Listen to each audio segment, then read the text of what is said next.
YouTube family তোমরা সবাই কেমন আছো? আশা করি ভালোই আছো। বন্ধু, আজকে তোমাদেরকে দেখাবো রাইস তৈরি করে। এই দেখো ঝরঝরে রাইস। সব রকম আনাজ কেটে নিয়েছি, গাজর, ক্যাপসিকাম, বিম কড়াই, পেঁয়াজ সব কাটা হয়ে গেছে। একটা গ্যাসের উপরে কড়া চাপে তেলটা গরম হয়ে গেছে, এবারে কাজু কিশমিশ ভাজা হবে। কাজু কিশমিশ দিয়ে দিয়েছি, দিয়ে বেশ করে ভেজে তুলে নিলাম। তুলে নেওয়ার পরে সাদা তেলেতে একটু ঘি দিয়ে দিলাম, গোটা গরম মশলা দিয়ে দিলাম, তেজপাতা দিয়ে দিলাম, পেঁয়াজ, কাঁচা লঙ্কা সেটাও দিয়ে দিলাম। দিয়ে ভাজবো, ভেজে আবার সব রকম আনাজ কেটে রেখেছিলাম সেটাকেও দিয়ে দেবো।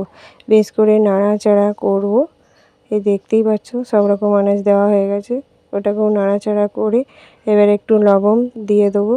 দিয়ে দেওয়ার পরে আবার নাড়াচাড়া করে ঢাকা দিয়ে দেবো। ঢাকা দেওয়ার পরে আবার ভাজা হয়ে গেছে, এবারে এটার উপরে দিয়ে দেবো কাজু কিশমিশ, সেটাও ভাজা হয়ে গেছে। এবার সাদা ভাতে বেশ করে মিশিয়ে নেবো। এইভাবেই আমি রেসিপিটা তৈরি করলাম। রাইস, ঝরঝরে রাইস। আমি চিলি পনির করেছিলাম, সেই চিলি পনির দিয়েই আমি আজকে এই রাইসটা চিলি পনির তৈরি করেছিলাম, সেই চিলি পনিরটা দিয়েই রাইসটা আজকে খাওয়া হবে। ভালো লাগলে লাইক কমেন্ট শেয়ার করবে বন্ধুরা। আমার রেসিপিটা তোমাদের যদি ভালো লাগলে কমেন্টে জানাবে।